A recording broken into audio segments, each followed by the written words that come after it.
নইলে এইভাবে message drop করে। শায়েখ বলেন তো, একজন আলেমের মর্যাদা তো কত বেশি, একজন আলেমের মর্যাদা কত বেশি। তো ওই একজন আলেম মাথায় টুপি পরে দাড়ি রেখে, হ্যাঁ, শত শত হাজার হাজার মানুষের সামনে আপনার গান বলছে, হ্যাঁ, অমুক সিনেমায় কি বলল নায়করা গায়করা এইগুলো বলছে, এটা কি আসলে ঠিক হচ্ছে? বলেন তো। আলহামদুলিল্লাহ, আসলে কি বলবো, আলেমদের মর্যাদা তো অনেক, আলহামদুলিল্লাহ। কারণ আলেমরা হচ্ছে নবীদের ওয়ারিস, আর উলামা ওয়ারাসাতুল আম্বিয়া।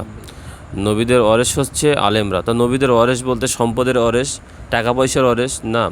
নবীরা যে দিন প্রচার করেছেন, সেই দিন প্রচারের ওয়ারিস হচ্ছেন আলেমরা। অতএব নবীগণ মানুষদেরকে জাহান্নামের ভয় দেখিয়েছেন, জান্নাতের সুসংবাদ দিয়েছেন, কীভাবে ভালো কর্মগুলো করা যায় সেগুলো শিখিয়েছেন, তাকওয়া পরহেজগারিতার কথাগুলো বলেছেন। কিন্তু আমাদের বর্তমান সময়ে যারা আমরা তরুণদের আইডল হিসাবে পরিচিত হয়েছি, আমরা আমাদের টোটাল বক্তব্যে আল্লাহ ভীতি, জান্নাত, জাহান্নাম, সলাৎ, সিয়াম, হজ এ নিয়ে আমরা কখনো কথা বলি না। আমরা রঙ্গরস নিয়ে কথা বলি, আমরা মজা নিয়ে কথা বলি, আমরা সিনেমা, এই জাতীয় গান বাজনা ইত্যাদি জাস্ট এগুলো নিয়ে আমরা কথা বলি, আমরা হাসাই, আমরা কৌতুক করি। কিন্তু আনাস রাদিয়াল্লাহু তাআলা আনহু সেই হাদিসটি যেটা আমার খুব মনে পড়ে, আনাস রাদিয়াল্লাহু তাআলা বলছেন যে সামিতু রাসূলুল্লাহ সাল্লাল্লাহু আলাইহি ওয়াসাল্লাম, আমি রাসূলুল্লাহ সাল্লাল্লাহু আলাইহি ওয়াসাল্লামকে বলতে শুনেছি, খুতবাতান মা সামিতু মিসলাহা কত্তুন। তিনি এমন একটা খুতবা দিলেন যে খুতবা আমি জীবনে শুনিনি, আমার জীবনে এমন খুতবা শুনিনি। খুতবাটা কি? ফাকাল আল্লাহু তাআলামুনা মা আলামু।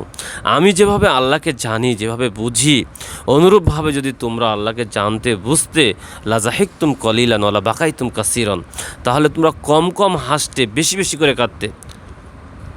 হ্যাঁ, ফাগাত্তা আসহাবু রাসূলুল্লাহ সাল্লাল্লাহু আলাইহি ওয়াসাল্লাম ওয়াজুহাহুম লাহুম কনিনুন। তখন এই কথা শুনে রাসূলের সাহাবীগণ সকলেই তাদের নিজের মাথাকে নিচু করে দিলেন এবং নীরবে নিভৃতে তারা ক্রন্দন করতে থাকলেন। আমরা আসলেই রাসূল যেভাবে আল্লাহকে জানার কথা বলেছেন, যেভাবে আমরাকে আল্লাহকে বোঝার কথা বলেছেন, আমরা সেটা জানি না, বুঝি না। এই জন্য আমরা ওয়াজ মাহফিলগুলোতে আমরা বেশি বেশি হাসি, বেশি বেশি কৌতুক করি, রঙ্গরস করি, আর আমরা আল্লাহ ভীতির কথাটা ভুলে গিয়েছি। কিন্তু আল্লাহর কথা ছিল সূরা তাগাবুনে 16 নম্বর আয়াত, যে ফাত্তাকুল্লাহ মাস্তাতাতুম, তোমরা যথাসাধ্য আল্লাহকে ভয় করো। কিন্তু সেই ভয়গুলো আমাদের নাই। আমরা এখন ও ইত্যাদি যে বিভিন্ন রঙ্গরস করে, হ্যাঁ, মানে কীভাবে ওয়াজ মাহফিলগুলো আপনি দেখবেন, ভাইরাল বক্তব্য দেখবেন, ভাইরাল বক্তব্য বলতে রঙ্গরস, হাসি ঠাট্টা, কৌতুক, সিনেমা, গান ইত্যাদি, এই ভাইরাল বক্তব্য বলতে আপনি এই পাবেন।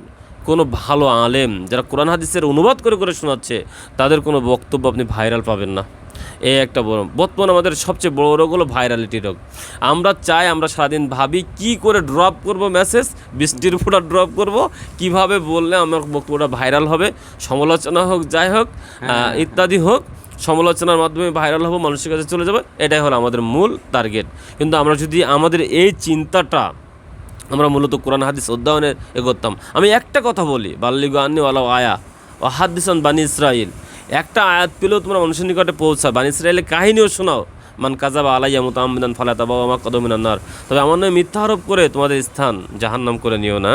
যে ব্যক্তি আমার নামে মিথ্যা আরোপ করে, সে তার স্থানকে জাহান্নাম করে নেয়। কিন্তু আমরা এই কথাগুলো বলি না, আমরা রঙ্গরস করি, কিন্তু রাসূলের একটা আয়াত, সেটা রাসূল থেকে, কোরআন থেকে, এগুলো আমরা করি না। যাক, অনেক কথা বললাম। আলহামদুলিল্লাহ, আল্লাহ আমাদের আলেমদেরকেও সুমতি দান করুক, আমরা আমাদের মেধাকে যেন প্রকৃত ইসলাম চর্চার জন্য ব্যয় করতে পারি, পবিত্র কোরআনের জ্ঞান অনুসরণ করতে পারি, সহিহ হাদিসের জ্ঞানগুলো অনুসরণ করে মানুষের কাছে প্রচার করতে পারি। আর আমরা যারা দর্শক রয়েছি, আলহামদুলিল্লাহ, আপনাদের কাছে আমরা অনুরোধ করব, আপনারা এই ভাইরালিটি বক্তার বক্তব্য প্রচার করবেন না, কোরআন হাদিসের কথাগুলো আপনারা প্রচার করবেন, শেয়ার করবেন। ইনশাআল্লাহ এ দিয়ে আপনিও দুনিয়াবী জীবনে কল্যাণ পাবেন। আপনি চলে যাওয়ার পরেও এটা আপনার সাদকায়ে জারিয়া হিসাবে থেকে যাবে।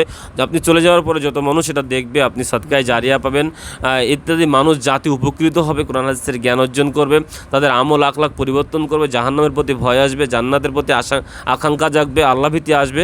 এভাবে আপনারা করবেন। এই ভাইরালিটি বক্তব্য দেখে বা তাদের বক্তব্য শুনে আপনারা তাদের ঠাট্টা করেও প্রকাশ করবেন না।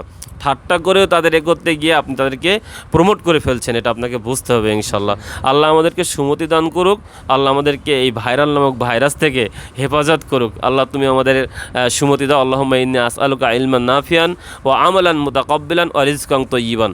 আল্লাহ তোমার কাছে আমরা উপকারী জ্ঞান চাই, কবুলযোগ্য আমল চাই, বৈধ রুজি চাই। আল্লাহ তুমি আমাদেরকে উপকারী জ্ঞান দাও, কবুলযোগ্য আমল দাও, বৈধ রুজির ব্যবস্থা করো, এ দাবি এবং দোয়া রেখে আমরা আমি জি অনলাইনে বক্তব্য দিচ্ছি, জি জি কিন্তু আপনার বক্তব্য শুনে দেখেন মানে ভরে যাচ্ছে দর্শক, ঠিক আছে? আলহামদুলিল্লাহ ছোট ভাই, তোমাদেরকে অসংখ্য ধন্যবাদ।